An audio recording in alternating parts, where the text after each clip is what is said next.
Hello friends, welcome in my channel. तो आज हम टीनिया सेजनेटा के लाइफ साइकिल के बारे में डिटेल में पढ़ेंगे। नेक्स्ट वीडियो में हम पढ़े थे अबाउट टीनिया सेजनेटा, मतलब कि sources and modes of transmission पढ़े थे, पैथोजेनेसिस एंड क्लिनिकल सिग्निफिकेंस पढ़े थे और लाइफ साइकिल पढ़े थे। लेकिन इसमें हम साइकिल के थ्रू या फिर फ्लो चार्ट के थ्रू समझेंगे कि लाइफ साइकिल ये कैसे कंप्लीट होती है, ठीक है। और इस वीडियो में हम ये भी डिस्कस करेंगे कि इसमें लेबोरेटरी डायग्नोसिस में क्या क्या कर सकते हैं, ठीक है।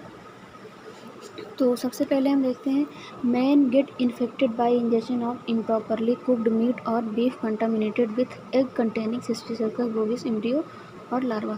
मतलब कि मैन जो होता है इन्फेक्टेड हो जाता है। इन्फेक्टेड कैसे होता है? अगर वो गाय या भैंस के कच्चे मांस को या फिर अधपके मांस को खाता है तो उस एनिमल के अंदर सिस्टिसर्कस बोविस लार्वा प्रेजेंट होता है और वो मतलब कि मीट के थ्रू हमारे बॉडी मतलब ह्यूमन की बॉडी में ट्रांसमिट हो जाता है, जिसके थ्रू वो ह्यूमन जो है जो कि मीट खाया है तो वो इन्फेक्टेड हो जाता है, ठीक है। नेक्स्ट है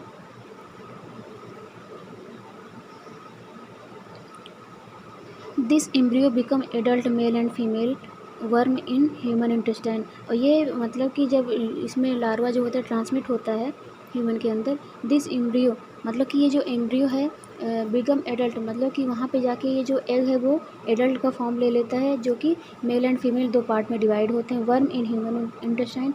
और ये इसका डेवलपमेंट कहाँ होता है? ह्यूमन इंटेस्टाइन में, ठीक है। The fertilised female worm lay eggs which pass through stool. और मतलब कि जो फीमेल होती है, फीमेल पार्ट जो होता है वो एग को पास आउट करती है, जो कि स्टूल के थ्रू बाहर निकल जाता है। Cattles like cow, goats, sheep when they graze in field feed on infected grass containing infected stool, ठीक है। तो अगर ये जैसे स्टूल पास आउट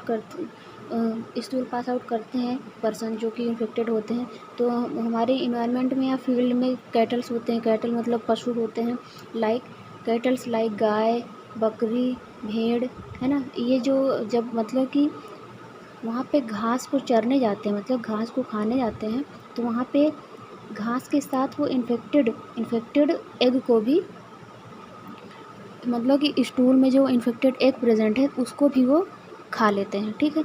तो उसके बाद फिर ईच मतलब कि एग से reach intestine of cattle and hatch as oncosphere larva. मतलब कि एग जो होता है ऐसे ही मतलब इसी क्रम में वो कैटल के मतलब कि कैटल के इंटेस्टाइन में पहुंच जाता है और वहाँ पे हैच हो जाता है। हैच होकर मतलब कि वहाँ पे फूट कर वो ऑन्कोस्फीयर लार्वा का निर्माण करता है, which penetrate the into cattle and enter circulation. मतलब कि जो ऑन्कोस्फीयर लार्वा होता है वो कैटल के इंटेस्टाइनल वॉल को पेनिट्रेट करके वहाँ से बाहर निकल के वो ब्लड सर्कुलेशन में पहुँच जाता है, ठीक है। उसके बाद फिर ऑन्कोस्फीयर larva comes out from blood and reach the skeletal muscle of cattle. उसके बाद ऑन्कोस्फीयर लार्वा जो है ब्लड तक पहुंचकर वहां से बाहर निकलकर स्केलेटल मसल्स के अंदर पहुंच जाता है, ठीक है। उसके बाद in cattle muscles larva grow and develop into cysticercus bovis larva, ठीक है। और ये जो लार्वा है ऑन्कोस्फीयर लार्वा कैटल में उसका डेवलपमेंट होता है और लार्वा जो होता है ग्रो होकर सिस्टिसर्कस बोविस लार्वा का निर्माण करता है। और इसी एनिमल को, जैसे गोट हो गई, सीप हो गए और काऊ बफेलोज हो गए, इसी एनिमल को अगर जो है मैन खाता है, ठीक है, मैन इंजेस्ट करता है या फिर उसके मीट को खाता है, वो जो कि अंडर कुक्ड है, अधपका है और उसमें ये लार्वा प्रेजेंट है, तो ये साइकिल जो है फिर से रिपीट होने लगती है, ठीक है। ये साइकिल फिर से रिपीट हो जाती है। अब नेक्स्ट हम देखते हैं इसमें लेबोरेटरी डायग्नोसिस का मतलब ये होता है कि हम लैब में इसका एग्जामिन कैसे करते हैं, लैब में इसका एग्जामिनेशन कैसे करेंगे। तो फर्स्ट स्पेसिमेन कलेक्शन में हम स्टूल का सैंपल लेते हैं, क्योंकि एग जो होता है वो स्टूल में ही प्रेजेंट होता है, ठीक है।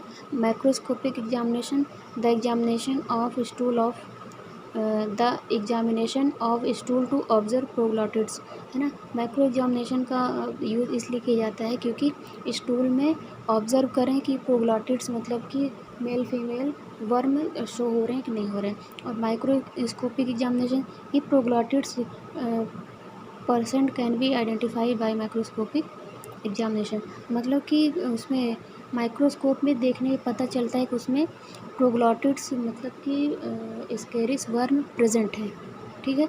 और उसमें हम ट्रीटमेंट के लिए जैसे कौन कौन सी मेडिसिन प्रोवाइड कर सकते हैं, इसमें हो गया मेबेंडाजोल हो गया, मेबेंडाजोल प्रोवाइड कर सकते हैं, पैराजीक्विन-12 and niclosamide are effective drugs for treatment, मतलब कि ये सारे ड्रग्स जो होते हैं ये इफ़ेक्टिव होते हैं। ये ड्रग्स मतलब प्रोवाइड करने से पेशेंट को आराम मिलता है, किसमें, टीनेसिस जैसी बीमारी में। आई होप आपको ये वीडियो समझ आया हो गया। Thank you.